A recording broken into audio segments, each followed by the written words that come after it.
Not long ago, I was speaking with a software engineer, we'll call him Alex for today, who was ready to leave his company. Now, Alex was not burned out, and he actually liked the projects that he was working on, and he liked the company as a whole. But what he didn't like is the silence. His manager rarely gave him feedback. Weeks would go by without so much as a good job or a note on how he was doing. Alex said it felt like he was writing software in a vacuum. He had no idea if he was on the right track or not. Now, when people don't know where they stand, they start filling in the blanks themselves. And for Alex, that meant assuming that he wasn't valued.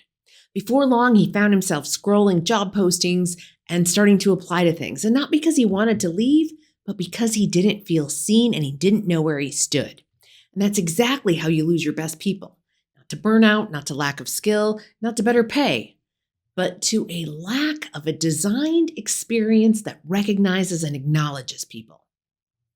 So where does turnover come from? Again, not because the workload is too much, not because the perks or the pay are too low, but because of gaps in the experience of being an employee there.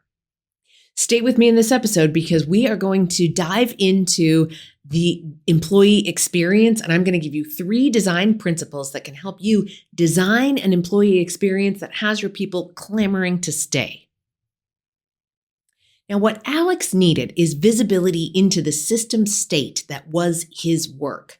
Just like we build visibility into the system state of products and software that we design, but I'm jumping ahead of myself here.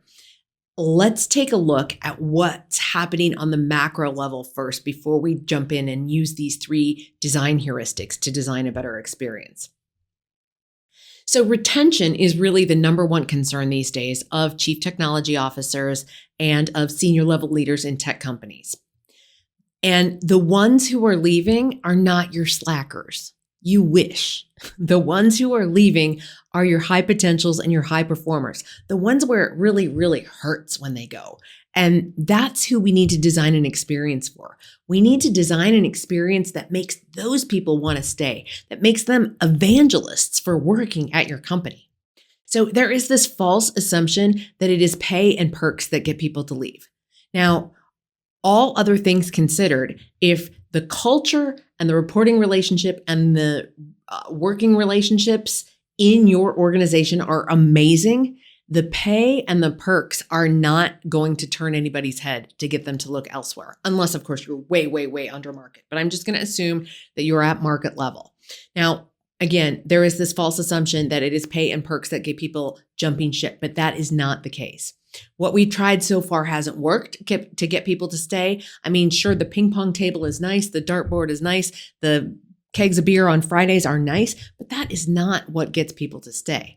What works to get people to stay is designing an amazing experience. Again, the ones that they want to evangelize about, the experience that makes people say, this is an amazing place to work and I want my friends to work here too. Now, the premise for this episode is that the design thinking that you use to build products that your customers love can be applied to leadership and culture and the employee experience to create an employee experience that your employees love and that your employees will rave about. So again, in this episode, you're going to learn 3 design heuristics, design principles, and many of you already use these in your work, and you're going to learn how to apply them to your leadership so that your best employees will want to stay and will become evangelists of your organization. And for those of you not in tech who are like, what are design heuristics? What is she even talking about? You're going to learn these same concepts. If you haven't learned them before, you'll learn them today, and you're going to learn how to apply them in a leadership context and in a retention strategy, regardless of what industry that you're in.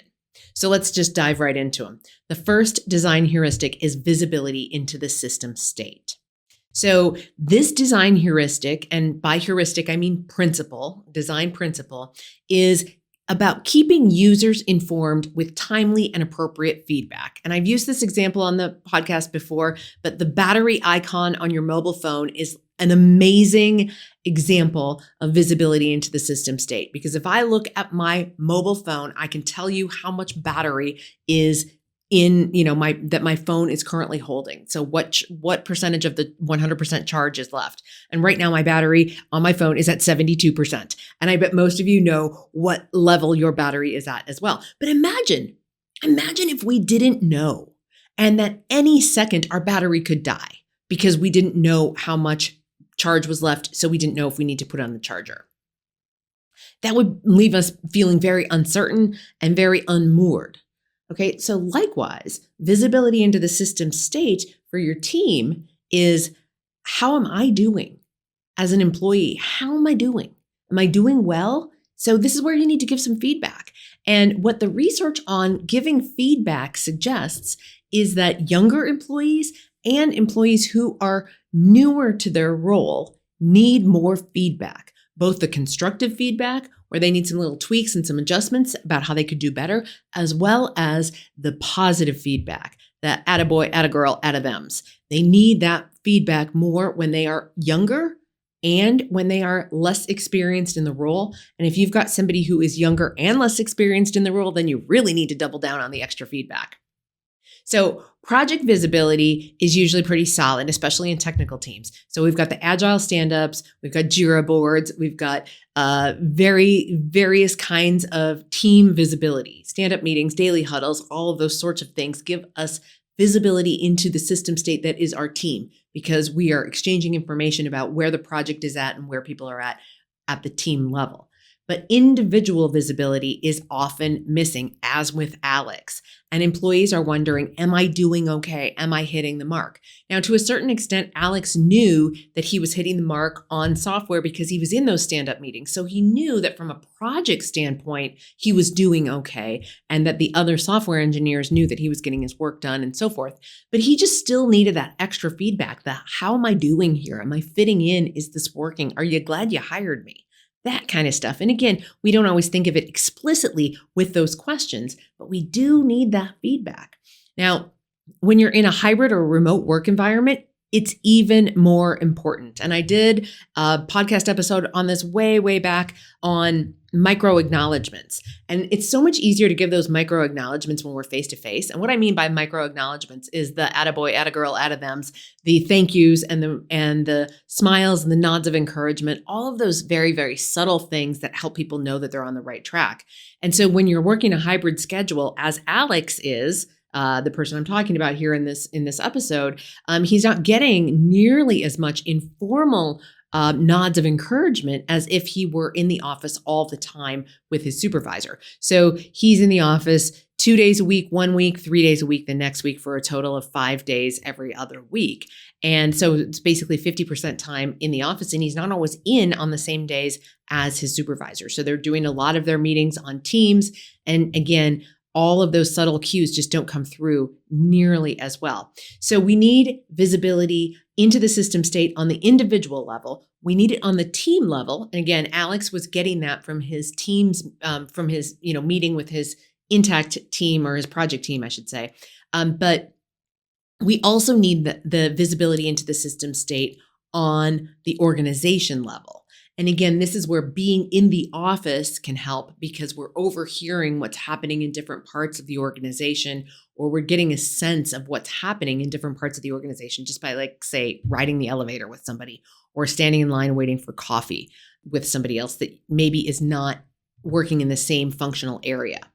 So we want to make sure that we're giving updates even when there are no updates, because that's part of giving visibility into the system state that is the organization. And if you've heard me talk about this in person, you know my metaphor of MSU, making stuff up. Well, it's not really a metaphor, but my phrase of MSU, or making stuff up. And when people don't have adequate information or don't feel like they know fully what's going on, especially in the broader organization, they make stuff up, because the human mind abhors vacuum, and we fill it with information that is not necessarily true or correct. So make sure to give updates even when there are no updates, especially if there is something about your environment that it has ambiguity or uncertainty around to it. Now, again, tying this back to Alex, if he had known where he stood, he probably would not have been job hunting, because that was his primary driver, is just like, I don't know where I stand with my manager. And that was making him feel uneasy. Okay, so design heuristic number 1, visibility into the system state. Design heuristic number 2, error prevention. So this heuristic means that the design has designed for mistakes before they occur. The design of the product or the service has anticipated that people will make mistakes and has mistake recovery baked right into it. So a couple of quick examples. If you close a Word document or an Excel document without saving it first, it will ask you if you want to save your changes. Another thing that is often built into software is that you forgot your password. So imagine you're going to log into one of your systems. It's got your username and then your password. And then right beneath password is forgot your password, link, click here to reset. So they are designing into that product the idea that you are going to make a mistake, and they're giving you recovery channels so that you either can recover from a mistake like a forgotten password, or that you don't make the mistake in the first place, like closing the document without having saved it. So that's how we use that design heuristic of error prevention when designing products. But now let's apply that to the workplace itself, and let's apply that to leadership and retention.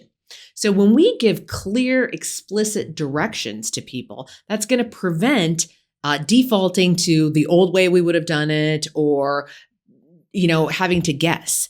I know there's a lot of employees, especially the newer or younger employees, who would learn through osmosis when they were in the office, especially if they're in the office co-located with other people who are more senior to them doing similar types of work. They kind of learn by looking to the side and seeing how other people are handling a particular thing, and then they can follow suit in terms of taking their best guess at how to do something. Well, when they are working remote or hybrid, there isn't as much learning by osmosis going on. So right off the bat, you need to be more explicit with your instructions. And then also, if you want something done differently than how it is usually done, then you definitely have to give very explicit instructions and let people know what to do and how to do it. Now, of course, there is a balance here because you don't want to be micromanaging people either. You want to find that place that is that middle ground that gives the guidance. Or again, if it's something that somebody's never done before, it's perfectly fine for you to say, hey, since you haven't done this task before, I went ahead and made a Loom video that shows you step-by-step how to go through the process. Or maybe it's just I made a quick video for you, and you don't have to use Loom. You could just hop into a Teams meeting all by yourself and hit record, and then share that recording with the employee just to say, hey, since we're not in the office on the same days and I have this new project I want you to be working on, I just decided to hit record here and just talk top of mind about what I'm thinking for the project. I want you to watch this recording, and then let's have a quick 15-minute meeting so that I can answer any questions that you might have before you get started on it. So something as simple as that, it's maybe a 30-minute investment total, is going to potentially create a container in which there is less wasted work, less rework, less frustration on the part of the employee, or ambiguity on the employee's part, and then less frustration on your part as you look at the work that wasn't done to your standard or how you want it. So my suggestion for you in terms of error prevention and error recovery is write down or verbalize or make short videos of assignments as though you were designing a user interface, because you want to remove the ambiguity, you want to anticipate the missteps, and you want to close the gaps before they occur. Okay, so that is your second design heuristic. That is error prevention. Okay, now your third design heuristic is minimalist design. So here, as we're thinking about retention, well, first let me define the heuristic for you. This is keep only the relevant information and avoid clutter. So design a really minimalist interface. So minimalist design is get rid of all the clutter. So here, let me just give you a couple of example, or a software example. So when you go to a Google search page and you just go google.com, you get a white page with a little search bar in the middle, and you could go find some advanced search options if you wanted to, but it's just a simple search bar. There's nothing else on the page to distract you. On the other hand, if you were to look at Yahoo or Bing, you get a different experience. If you're on Yahoo, it's going to give you a whole bunch of different news articles and headlines and other things that are happening in the day that you might then go click on and not do the search that you came there to do. So they're kind of distracting. If you go on to Bing, Bing is going to tell you all the most popular searches that have happened recently. And again, many of us will get distracted by those other more recent searches and forget why we came there, what we came there to search for altogether. But Google does this brilliantly well in terms of minimalist design. There's nothing else to distract us from what we came there to do. Okay, so you get the idea of minimalist design. Now let's think about how we apply that to leadership and feedback, and specifically from a retention standpoint. So when we're giving feedback, a lot of people think they should use the sandwich method, where you give some positive news, you sandwich in the critical feedback, and then you end on a high note. When you use the sandwich method, you confuse the listener. They don't get that the thing that was in the middle was the most important. So when you're giving critical feedback, I want you to have that as a conversation in and of itself. So using that principle of minimalist design, we're going to focus only on the critical feedback, not sandwich it between some positive feedback and confuse the employee. It's very important to get this right, because otherwise that critical information gets diluted or gets lost in the middle of a bigger conversation. Now, does that mean you shouldn't have positive feedback conversations? Of course not. You should absolutely have conversations where you are giving positive feedback. Just don't mix them in with the critical feedback. Give lots and lots of positive feedback to let people know they're on the right track. But when something is off track, have that be a specific point of discussion in a conversation, and don't sandwich it in between other things. So separate your praise and your critical feedback into distinct conversations. Keep each one focused on its own message so that the employee really hears the message. Likewise for the positive. I mean, if you were to give me both positive and critical feedback in the same conversation, which one am I going to come away remembering the most? I'm probably going to be crushed by the critical feedback. And if you also really meant for me to get the positive feedback, not from a sandwich standpoint, but you really wanted me to get that positive feedback, I might miss that entirely. Or if you gave me 2 pieces of positive feedback with my negative feedback sandwiched in between, I might miss that negative feedback. So again, have them as distinct conversations. Now, a quick caveat though, the one place where you may do both would be in an annual performance review or in a semi-annual performance review context. But then you would also be calling those out as, I have some really good positive feedback to give you that is part of this review. And then I also have some things for you to work on that are part of this review as well. So you would call those out separately in a review context. Otherwise, when you're giving feedback, make sure you're giving positive feedback in one conversation, critical feedback in another conversation. Again, using the principle of minimalist design, it's going to make it much easier for your user, that is your employee, to focus on what you're sharing with them. Just like, again, go back to the example of where are you going to focus more on the search that you need to do, on the Google page or on Yahoo or Bing that have all these distractions on them. So you want to make it simple and make it minimalist. Okay, so if you are a software developer or manager, you know the concept of a sprint. That is a 2-week heads down run at a specific goal. So I want you to take a 2-week sprint on one of these ideas related to driving more retention in your organization. Whether it is visibility into the system state, giving people more specific feedback about their work, whether it is error prevention and recovery, like we talked about in terms of giving specific instructions, especially where there's ambiguity or uncertainty in the mix, or whether it is this last one that we just talked about, which is minimalist design. So giving feedback just in and of itself so that the negative feedback is separate from the positive feedback. The positive feedback is separate from the negative feedback so that we don't get convoluted. So I want you to take on one of those 3 areas and give yourself a 2-week sprint. So I want you to, again, think visibility, error prevention, or minimalist design. And I also want you to only take on one. And here's why. There's a concept called performance load. And performance load is like when you ask a new system to do a whole bunch of things all at once, it's just too much. When you put too much clothes in your washing machine, that is too much of a load, literally a load of clothes, but too much of a load for your washing machine to get clean all at one time. So we want to minimize performance load by choosing just one thing to run at. And that's also kind of the idea of sprints in the first place, is a small pocket of development that we're working on. So this is not software development. This is your own professional development. And I want you to, again, make sure that your performance load is appropriate. That's why I want you to choose one small thing, because I know you have a lot of other things on your plate. We all do. So think about one small specific improvement that you can do. And again, that's going to be much more achievable if you keep the performance load low, because again, you're doing this on top of all of your other work.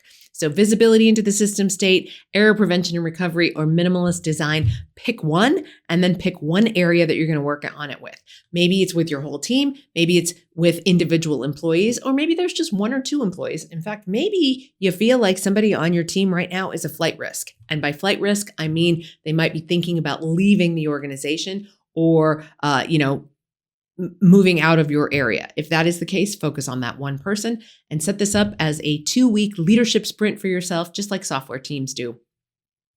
Okay, now I have just rolled out a new program called Designed to Stay, Applying UX Thinking to Employee Retention.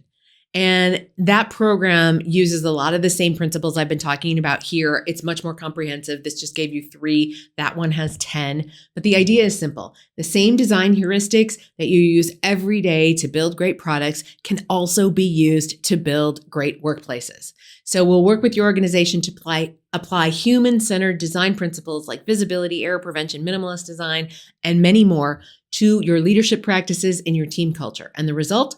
Lower turnover, higher engagement, and employees who want to stay because they feel seen, valued, and supported. So reach out to me via my website or by email if this is something that your organization might be interested in. All right, let's go back to Alex. All right, if Alex gets the visibility into the system state that he needs, the feedback from his manager, he will be much more likely to stay. Alex wasn't even getting the first heuristic, much less some of the rest of them. So give visibility into the system state at the individual, team, and organizational level. Prevent errors and allow for error recovery through clarity and anticipation of problems in project work and so forth when you're giving instructions, and use that minimalist design in your conversations with your team. Deliver feedback without clutter. So my final thought for you today, as we wrap this episode, the very tools that you use every single day to design products can also design the kind of workplace where people want to stay. All right, my friends, if this episode resonated for you, please do me the simple favor of sharing it with just one other person who could benefit from it. I would appreciate that so much. Like right now, before you close your podcast player, just copy this episode and text it to a friend or email it to a friend, somebody who would benefit from hearing it. All right, thanks, my friends, and we'll catch you again next week.